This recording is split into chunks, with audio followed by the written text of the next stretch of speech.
I'd like to now welcome to the stage Channel Pro Managing Editor Colleen Fry for our next session. She and her guests will discuss the tools and techniques required for securing users in the age of cloud computing, mobility, and work-from-home arrangements. If you have any questions for Colleen or our expert panelists, enter them into the Stage Chat tab. Colleen, please take it away. Hey, thanks, and welcome. And so we know that securing users in the age of cloud computing, mobility, and work-from-home arrangements takes a whole new set of tools and techniques. We also know it raises some new challenges. A recent Netscope report found a 148% rise in remote workers due to COVID-19. And it also found a 161% increase in visits to high-risk apps and websites, as personal use of managed devices has nearly doubled during this time. So our panelists today are going to discuss some of the issues and challenges that businesses are facing in this post-perimeter world.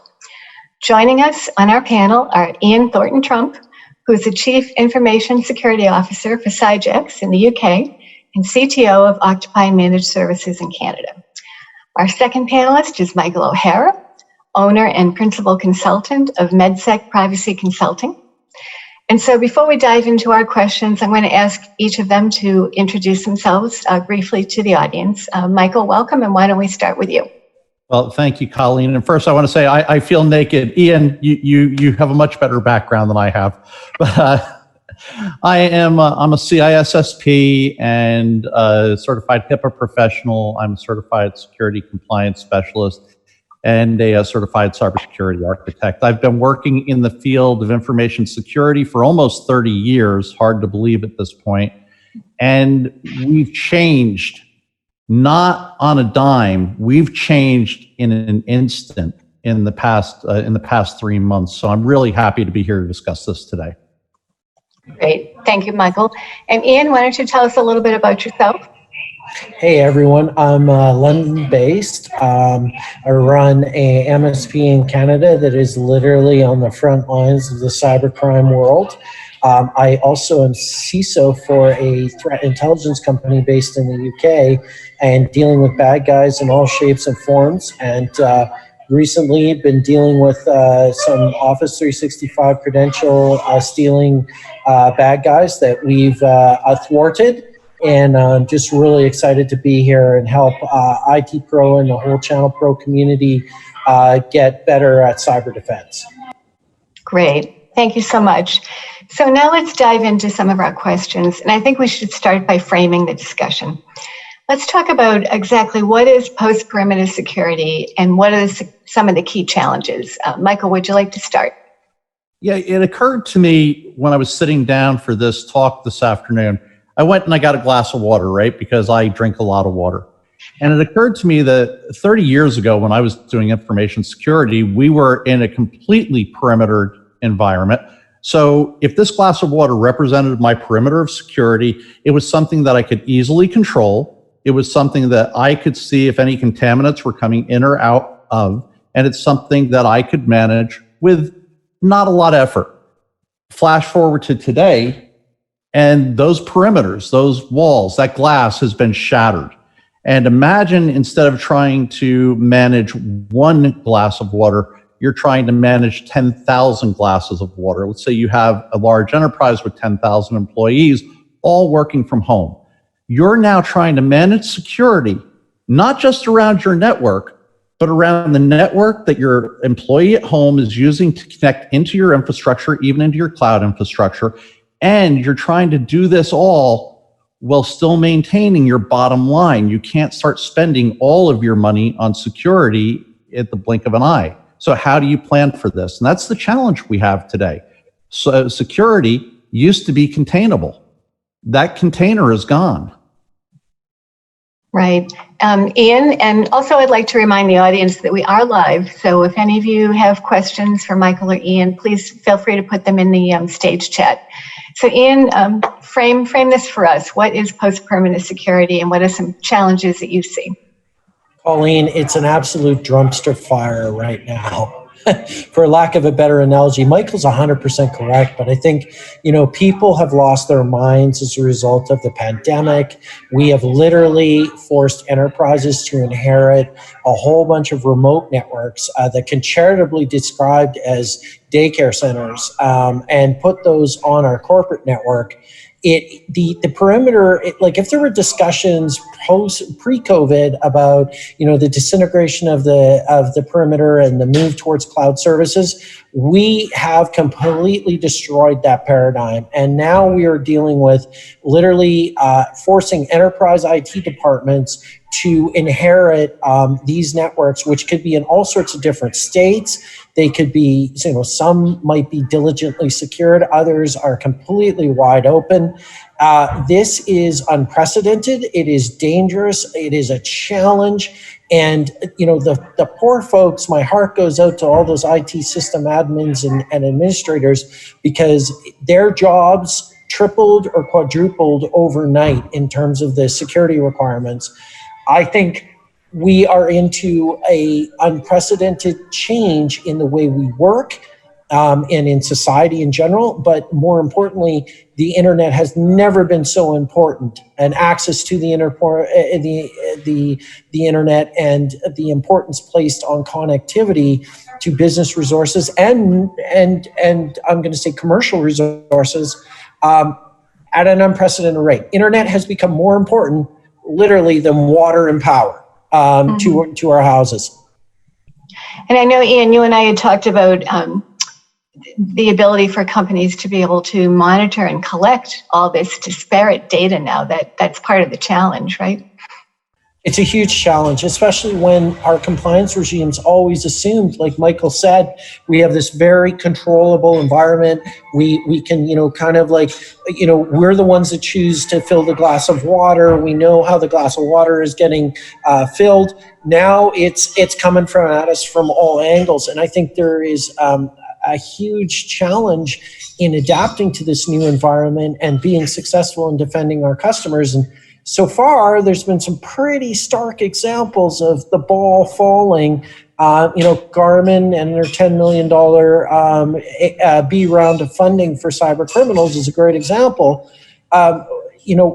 We have set up the perfect cybercrime opportunity, and I think it's going to be a huge struggle now and moving forward as we come to the grips with the idea is, mobile is not our problem. Our problem exists at every IP address and every endpoint that possibly is connecting to us, and that includes our business partners. So it's really turned the tables, I think, a lot on the traditional approach to security and the idea that, everything behind the firewall was under our control. Now the firewall, for all intents and purposes, Michael may agree with me with this, it doesn't really exist anymore, and it's really not protecting our organizations. So Ian, if I may, Colleen, Ian, you hit the nail on the head. And, in 10 years ago, we were all talking about microsegmentation, and that was going to be the way we were going to secure the network, right? Microsegmentation is now blown to hell. Pardon my language. It doesn't exist. It's everywhere. And you've gone from having your threat vector be in really bite-sized chunks that you could manage to now your threat vector is everywhere. It's at Starbucks. It's at that Cox cable home internet connection. It's at your Wi-Fi connection. It's at your cell phone acting as a hotspot connection. And let's not forget, Ian, let's not forget the tried and true social engineering, because while the technical threats are still there, I think President Obama, who would be the first one to say, hey, my Twitter account got hacked, and that was a good old-fashioned social engineering attack by a 17-year-old. So I managed to double my Bitcoin, so I have no complaints about it. So guys, we're talking about how the COVID-19 impact has impacted work from home, work from anywhere, and what are some of the shifting things we're monitoring in terms of security? So the monitoring part, Colleen, is a really interesting question, because now that we have taken this model, disassembled it, thrown all the parts on the floor, and are expecting them to come back together again in some type of cohesive manner, how do you monitor for that? I mean, a lot of questions come into play here. Your work at home environment. Is that work at home environment, are they using their personal PC? Are they using their personal network? What tools can you as an enterprise put on that personal network and on that personal PC to monitor it? It becomes almost it's a Gordian knot. You can't untie this, and you can't see how to get the security there to monitor it. Ian, I don't know if you agree with me or not, but as we look at monitoring tools today, we were always steadfast on saying this is a corporate-owned asset, therefore it belongs to us. By policy, we can do what we want with it. Now we're looking at assets overnight. The home network is an asset that does not belong to the enterprise. So how can you go back in good faith and renegotiate with your employee to say, we want to see what's going on here. We want to know every website you're going to. And trust me, there's some websites that we don't want to know about, but we're going to look anyway. How do you sell that to your workforce and remain accountable?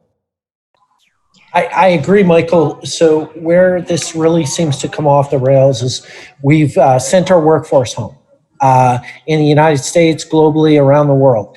Some of those folks deal with sensitive information, PCI DSS being a good example. If you look, excuse me, if you look at the way the PCI DSS scope is set up, any network that is going to be collecting or processing credit card information becomes in scope for your PCI DSS assessment. So Michael, if you were tasked with having to run somebody's credit card to handle a outstanding invoice, and you are doing it from your home personal network, even over remote desktop, we don't take that into account in terms of the hard and fast PCI DSS standard. That home network now has to be PCI DSS compliant.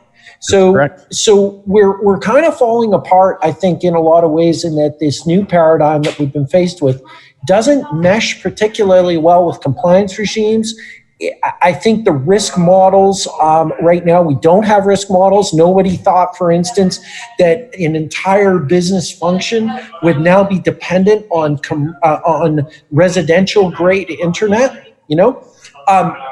I know in some cases where businesses, creative businesses, particularly in the graphic arts, in design, using Adobe Cloud over anything less than 100, megabit up and down symmetrical stream is a nightmare. It's incredibly difficult to have software as a service, high bandwidth applications delivered to the same network connection that is streaming Frozen 2 to the kids so that they don't kill themselves. So we're into this whole new situation where all of these business critical services need to exist with what we're consuming and using as a home internet now that the kids have been sent home from school. So COVID-19 has had an incredible effect on how we define our internet space. But one of the other things that I've been talking to a lot of people about, and I've been an advocate about this online, is it's redefining the way we work, and it's really calling into question the security around bringing all sorts of people into one tiny place and having hot desking and having common bathrooms and common kitchen facilities so that everybody can get sick. I think we're seeing an entire shift in the way we value and look at business and how we work for a living. And I think that there's more things that will fall out of this. I think architects are going to look at how important the home is to both have an amazing home environment, to bring up your kids and enjoy leisure activities. But at the same time, the home has now been, for at least 8 to 10 hours a day, the business environment. And that is going to drive a fundamental change, I think, in the way we view space. Mm-hmm. So for both of you, I'm sorry, Michael, before you follow up on that, does this put more of the burden on the business in terms of doing due diligence about how they're doing security, how they're complying with regulations in this work from home or work from anywhere environment? I think it's going to become incumbent upon the business to create a model for the info worker who's working from home that says, great, we're going to let you work from home. We have policies and procedures around this, but you're going to have to submit to allowing us to do a scan of your home network. We have to at least see where you're strong and where you're weak so that we can advise you on how to meet the milestones of security so that we can be comfortable allowing you in. You know, Ian, you brought up a great thing, the Netflix and the streaming and the Roku devices. And a lot of these entertainment devices work off of Wi-Fi. And I'm shocked whenever I go to relatives' houses, friends' houses, and I'll say, hey, can I jump on your Wi-Fi? Yeah, the password's 12345. Right? I mean, so if we're going to allow our business to be conducted from your home network, it will be incumbent upon the business. They're going to have to assume the responsibility of at least having a baseline scan of that network to make sure it's secure. Mm-hmm. Before we change topics, I think there's a question from the audience. Yes, that's right. We've got somebody in the audience asking, with all these people working from home, all those IoT devices in the home, to what extent do companies need to be thinking about policies, setting and enforcing policies around all that, ensuring that people are being compliant? And are there lines that a company could potentially cross in the course of thinking through or enforcing those kinds of policies? Ian, you're nodding. Why don't you take this first? Okay, so here's the thing. We've always talked about the security of being sort of behind the scenes and not impacting the users. Nate Warfield, very, very smart security researcher, he said something on a video podcast about 3 weeks ago that blew my mind, and I'm going to share it with everyone here. He basically said that if you are dealing with VPN traffic, start taking those logs, hand those to your threat intelligence team, and start analyzing traffic coming from those users into threat IPs or IP addresses that have been designated malicious.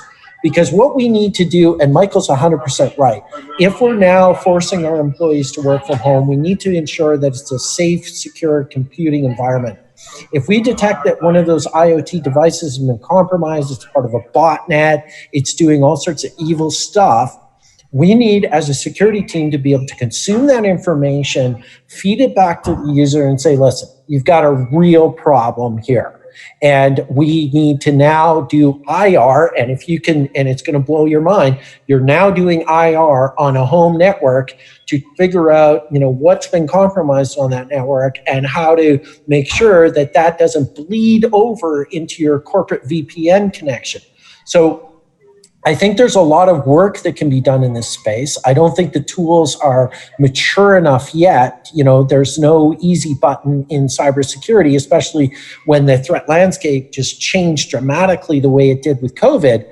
But I think there is hope, and I think we can do some analysis on the threat intel side that will at least point us in the right directions and say, listen, this home user's network is compromised. It is hostile. It's been designated that. We need to now help that user fix that, and then they can be a good corporate partner, good corporate citizen will allow them to connect.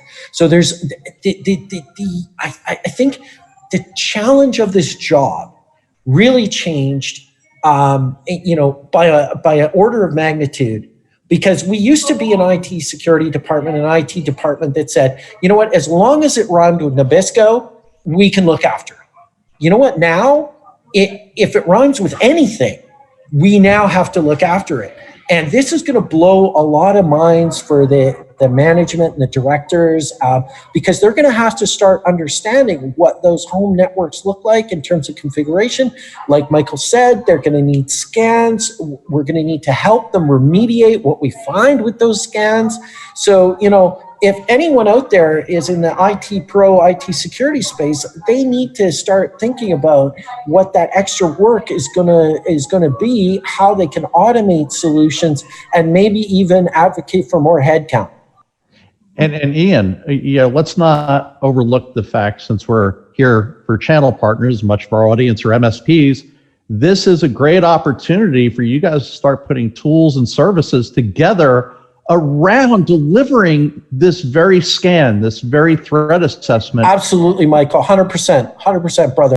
But you're talking about, and the question came in IoT, and is the corporation crossing the line in any way as well? Well, remember that if the corporation has an eyesight into your network, you as the info worker, you want to be very aware of what they're looking at, because you don't want to just hand the keys to your house over, especially in a day where your refrigerator talks to your security cameras, talks to your smart TV.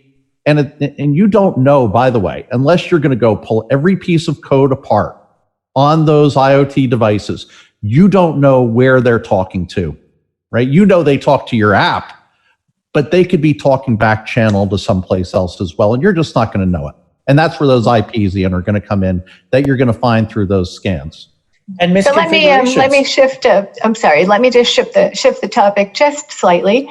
Both of you have told me that in the post-perimeter, you say that the focus has to change from securing the organization to securing the individual. Can you both speak to that, and what are some ways that we can do that? Michael, you want to start first? So we talked about having a scan done on the home network, and certainly that's a first step. Education is huge. If you go to my website, mycosecurity.com, you're going to see our motto, which is, those who rely on technology for security understand neither technology nor security. So we can have all of the tools in place we want.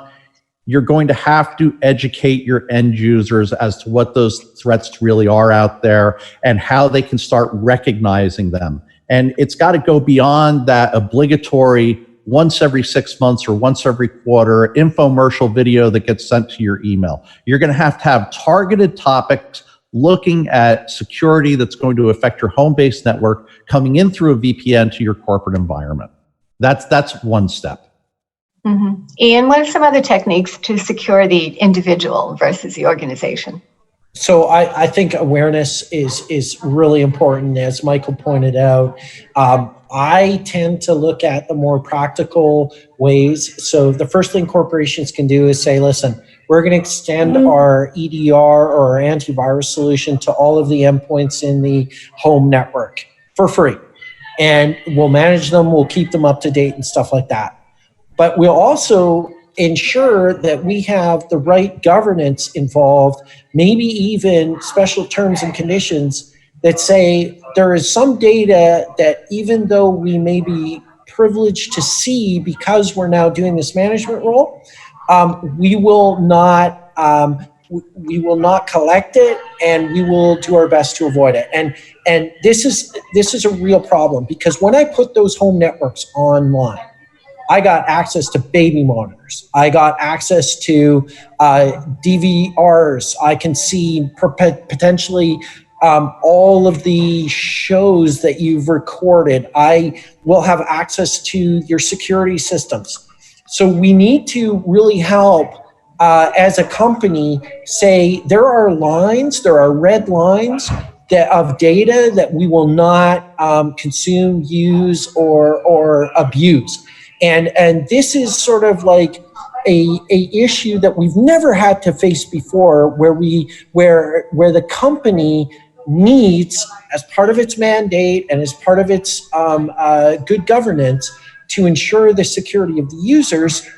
The problem is the users are only ours for 8 hours a day, but they're using a network that is 24/7 by 365.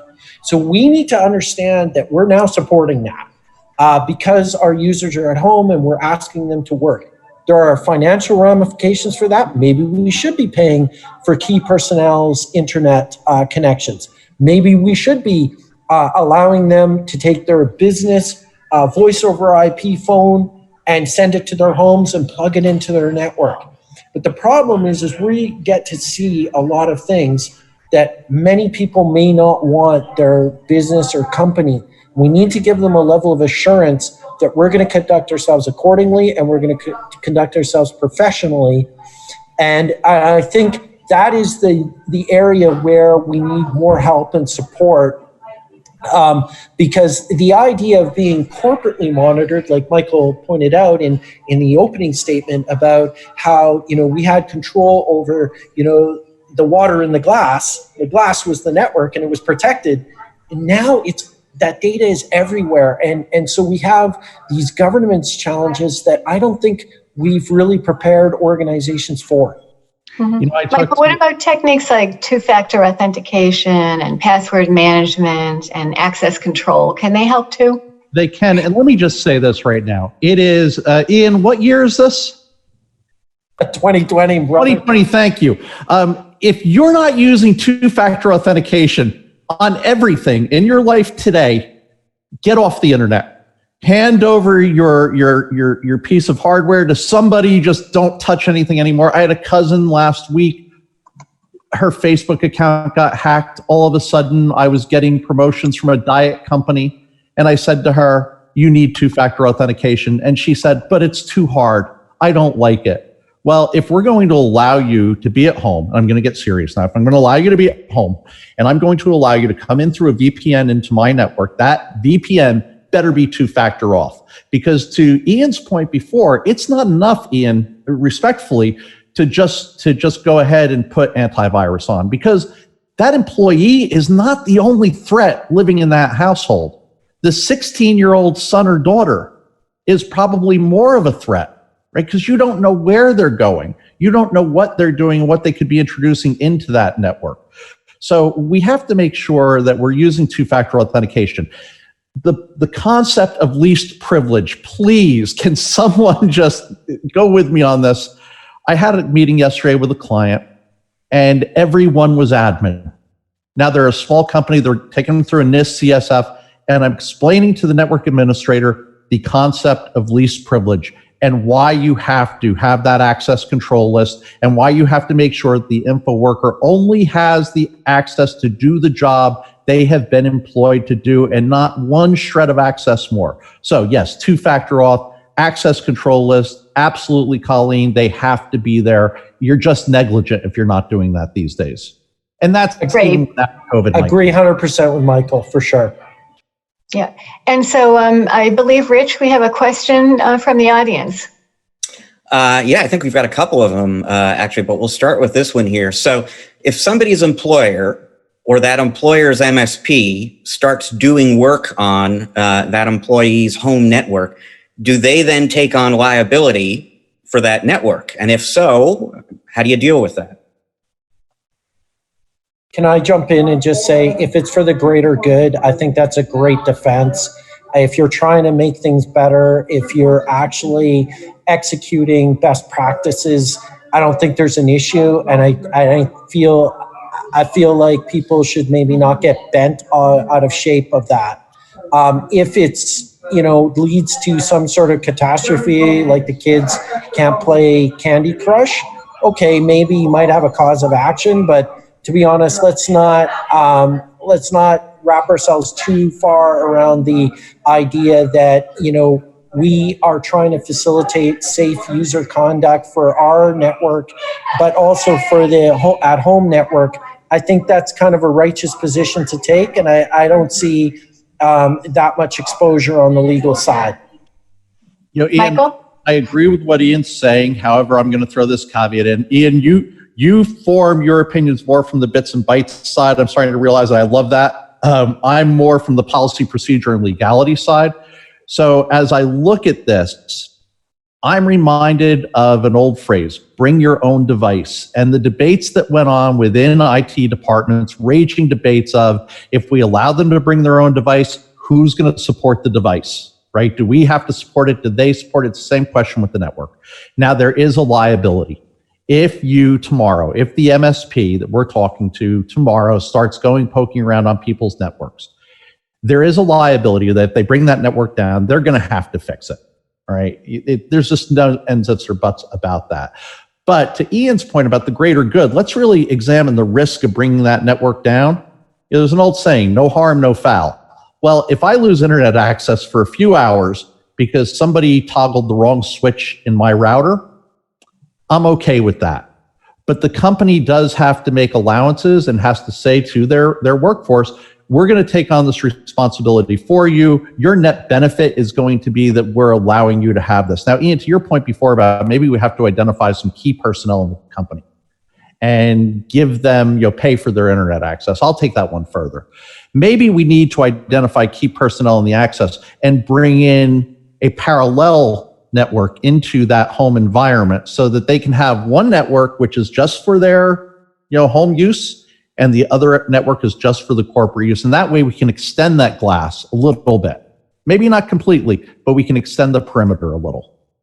Yeah, that makes a lot of sense, Michael. Like, you can drop a 4G hotspot that's owned by the company, managed by the company, and say only the company access is available to that. And yeah, maybe the performance is not optimal, but a lot of people in the management director level, all they're really doing is consuming email and sending email and doing Teams chat and Zoom. So it might be actually really doable. That's a great idea. Thanks, guys. Rich, I believe we have another question. Fire away. Yeah, this is a request from the audience for some best practices thoughts on organizational policy setting with regard to work from home arrangements. So you don't have an information security environment or maturity unless you have policies and procedures written around those. So as we look at policies and procedures for work at home, you really should have had these already because you were allowing people to work from home. But if you don't, that's okay. Take a deep breath. Go out to sans.org. There are policy templates out there. You can go and you can download some of these policy templates and start tailoring them to your environment. But guys, here is the thing that hits everybody. I don't know how many times I've gone in to do an audit to a company and they hand me these security templates. And all they did was replace the name of the company, company name here with Ed's Auto Supply, in place of it. And they didn't take a look at what they really do. So when you look at these policies that you can download, go ahead and make sure you're reading them and make sure they're meaningful. Make sure that you're doing things. So insist in your policy, work from home. You have to have two-factor authentication in order to work from home. You have to have antivirus at this minimum level if you're going to work from home. You have to make sure that these ports are disabled on your home router if you're going to work from home. And those are just three really high-level things you can look at just to start off. Okay, guys, let's focus on the cloud a little bit. So more and more businesses, as a result of the pandemic, sort of hastened their journey to the cloud. So what are some security considerations that, businesses now have to think about as they move to the cloud? Ian, do you want to take this one first? Sure, happy to. So, the cloud is, again, somebody else's computer. And, a lot of businesses have done digital transformation and are dealing either with software as a service or have put a lot of stuff up in the cloud. So two things. Going to go and jump on the Michael bandwagon on two-factor authentication for cloud access. That's absolutely huge and super, super important, especially when you are accessing this resource that's there. I think there's a couple of other issues that sort of fall out of the whole cloud experience. One is somebody should be looking at the logs to see if the activity that's going on is reasonable for the business that's going on. So whether or not you're pushing those over to Splunk or some sort of SIEM environment becomes really, really important. I'm a huge believer in behind the scenes security. I'm a huge believer in detecting things before they become real problems. So for me, I tend to try and give the users a lot of latitude, but put in some hard borders of activity that's not permitted. Like installing applications on their corporate controlled endpoints. That just shouldn't be happening. And that should be run through a help desk. But when it comes to the cloud, authentication is literally the critical mass, the critical focus. And I think that if you are going to invest in good cloud security, it really comes down to account management. It really comes down to logging so that, if you're in a forensic situation, you do have what is the activity that took place, and really a bit of sanity checking. The most powerful security that you can implement when it comes to cloud is restricting the address and the address ranges of the endpoints that can access the actual cloud services. So as an example from an architecture period, you don't allow cloud access, especially if it contains sensitive information, through anything other than the VPN connection that is enforced for access. If you just leave your stuff open to the internet, then you can expect problems from that configuration. But if you actually take some time, figure out the range of IP addresses or the geo IP addresses that are going to be accessing your services, and you restrict it to that, and you have robust authentication with unique passwords with 2FA, you're fine. But the problem is nobody out there with all of the certifications that we talk about with secure cloud implementation are really looking at those fundamental building blocks. They talk about all the fancy stuff that you can do, but they don't talk about the fundamental building blocks for internet safety. Michael, I'd like you to address this as well. And I know you and I had talked about the matrix of responsibility, as you call it. Can you talk about that? You're stealing my thunder. I was just about to say, if you do not know this phrase, write this phrase down. Matrix of responsibility. That is the document that the cloud provider, be it AWS, Azure, RSM, they're going to hand you this document, and it is going to say concisely, we are responsible for A, B, and C in security, and you, to Ian's point, you're responsible for D through Z. And it really is that robust. And you're going to have to look through it to make sure that you understand what your role and responsibility is. I don't know how many times I've sat and talked to a C-level at a company only to get that misperception come back to me time and time again. Well, we just went with AWS. They take care of all the security. No, they take care of what's listed in that matrix of responsibility. It's up to you and your staff to handle all the rest of the security. I had someone just the other day tell me, I haven't been patching a server that I stood up in AWS. Why haven't you been patching it? Well, because Amazon takes care of all that. No, Amazon takes care of their hardware, their infrastructure, but your virtual server, that's up to you to patch. You have to be doing that. You have to be pulling the logs that Ian was referring to. You have to be analyzing those logs. AWS, Azure, they are not going to knock on your door and tell you, hey, you've got a threat going on here. Unless, and I'll correct myself, unless there's some downstream liability involved where it's threatening their door, then they might come and tell you about it. But if it's simply within the perimeter of your cloud environment, that's up to you. So make sure you understand going into any cloud engagement what you're responsible for from a cybersecurity point of view. Mm-hmm. And what about SOC 2 audit? Should you make sure that your provider has gone through a SOC 2 audit, or that they're complying with HIPAA or a PCI, anything like that? So again, you should be talking to these cloud providers, and you should be asking for evidence that they have conducted these various compliance exercises, whether it's HIPAA, SOC 2, or PCI DSS. And if they're worth their salt, if they're a mature organization, they're going to have this. I'm not going to name names here, but I just went through one with a company who could not present a PCI DSS certification that they had actually done the work to make sure that their infrastructure was in compliance. And they had been housing the credit card data for a client for a number of years. That client has now gotten off of that, and they've gone over to a name I am comfortable saying, AWS, because AWS can prove the diligence that they've done around the compliance work. And you want to ask for all that up front. Don't go into your negotiation after the fact, because something else people don't realize, and I think Ian's going to agree with me, it's really easy to seed your data into the cloud, and it's really difficult to take it out of that cloud if you decide you want to go someplace else. So do the homework up front. Okay, great. Well, I thank you both so much for your great insight and the great conversation. I'm told that we're running out of time. And so I want to thank Ian Thornton-Trump again and Michael O'Hara. And I encourage you all to reach out to them if you have any further questions, and check out the expo booth at the end of the show. And now I will send it back to the main stage. Thank you so much. Thank you. Thank you so much. Bye, Colleen.